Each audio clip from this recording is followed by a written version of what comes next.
Asia কাপের ঠিক আগে আগে বিসিবি যে পাওয়ার হিটিং কোচ এনেছিল জুলিয়ান উডকে, তার কাছ থেকে কেউ শিক্ষাটা নিকা না নিক, সাইফ হাসান ঠিকই আসলে বড় বড় ছক্কা মারা শিখে গেছেন। সেটা আমরা এশিয়া কাপেই দেখেছি।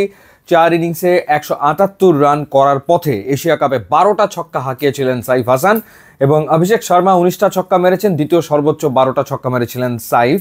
এবং এবার আফগানিস্তানের বিপক্ষে সারজার মাঠে সাইফ হাসানের ব্যাটে ছক্কার ঝড় দেখা গেল। 7টা ছক্কা হাঁকিয়েছেন তিনি এবং 6 মারাটাকে সহজ বানিয়ে ফেলেছেন। এশিয়া কাপের 4 ইনিংসে 12 ছক্কা, আফগানিস্তানের বিপক্ষে 3 ম্যাচের টি-20 সিরিজে 9 ছক্কা, অর্থাৎ আমরা যদি হিসাব করি 7 ইনিংসে তিনি ছক্কা মেরেছেন 21টা, অর্থাৎ গড়ে প্রত্যেক ম্যাচে 3টা করে ছক্কা তার।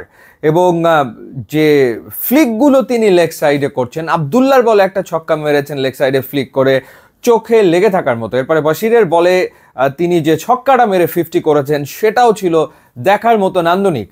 কোনো কোনো ছক্কা 90 মিটার, 92 মিটার, 95 মিটার লম্বা হয়ে যাচ্ছে। বিশাল বিশাল ছক্কা তিনি আসলে মারছেন। এবং সবচেয়ে ইম্পর্টেন্ট ব্যাপার, প্রথম দুটো টি-20তে যেরকম নাটক সিনেমা হয়েছে এবং তারপরে বাংলাদেশ ম্যাচ জিতেছে, থার্ড টি-20তেও সেটা হতেই পারতো। ওই রকম নাটকীয় পরিস্থিতি, এরপর হার্টের উপরে চাপ তৈরি হতেই পারতো, কিন্তু সাইফ হাসান সেটা আসলে হতে দেননি। 64 রানের একটা ইনিংস খেলেছেন, 38 বলে 2টা 4 মেরেছেন, 7টা মেরেছেন ছক্কা, 168.42 স্ট্রাইক রেটে তিনি ব্যাট করেছেন। নিশ্চিতভাবেই বাংলাদেশের টি-20 দলের অ্যাসেটে পরিণত হচ্ছেন সাইফ হাসান এবং আমি নিশ্চিত যে ওয়ানডে সিরিজেও তাকে আসলে একাদশে দেখা যাবে এবং হোয়াইট বল ক্রিকেটে তিনি দারুণ করবেন। যদি প্রথমে অংশে আসি, বোলিংয়ের কথা বলি, বাংলাদেশের বোলাররা আরও একবার ম্যাচ জেতার মতো গ্রাউন্ড তৈরি করে দিয়েছে।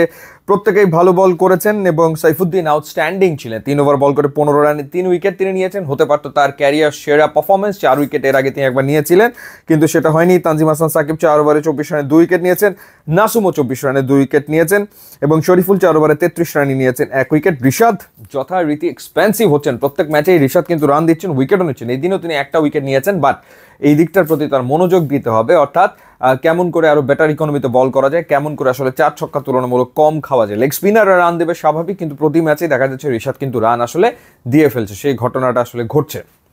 তো যখন আসলে আফগানিস্তান 143-এ থেমে গেল, তখনই মনে হচ্ছিল যে বাংলাদেশ ম্যাচ জিতবে। এখন কতটা নাটক করে সেটা আসলে হয়নি, তবে চোখে লাগার মতো ছিল হচ্ছে পারভেজ হোসেন ইমন যেভাবে উইকেট থ্রো করে দিয়ে চলে আসছে, এই প্রবণতা তার ভেতরে আছে। অ্যাটাকিং ক্রিকেট খেলতে চায়, খুব ভালো কথা, টি-20তে সেটা খেলতে হবে, কিন্তু উইকেট থ্রো করার প্রবণতা রয়েছে পারভেজ হোসেন ইমনের ভেতরে।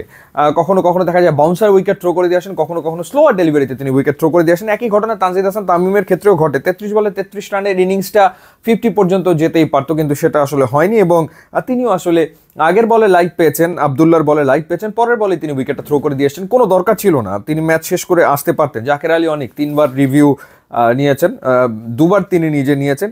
শেষমেশ তিনি আরও একবার আসলে আউট হয়েছেন মুজিবের বলে, এলবিডব্লিউ হয়েছেন 10 রান করে এবং শামীম হোসেন রানের খাতা খুলতে পারেনি। পরপর 2 বলে যখন 2 উইকেট পড়ে গিয়েছিল তখন মনে হচ্ছিল আবারও সেই নাটক কিনা, সেটা আসলে হয়নি।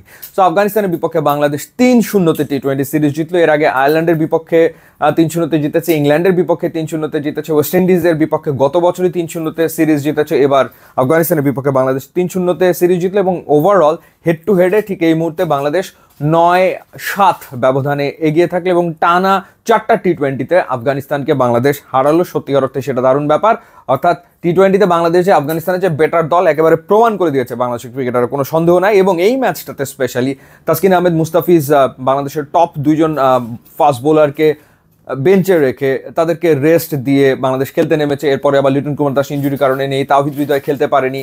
তো তারপরে বাংলাদেশ আসলে বলা যায় তো হেসে খেলেই আফগানিস্তানকে আসলে হারিয়েছে। সবচেয়ে বড় ব্যাপার সাইফের ব্যাটিং, সেটা বাংলাদেশের টি-20 দলের জন্য বিরাট এক পাওয়া। ইউটিউব, ইনস্টাগ্রাম লিঙ্ক দেওয়া আছে, আপনারা যোগ দিলে খুবই খুশি হবো। And thanks for watching.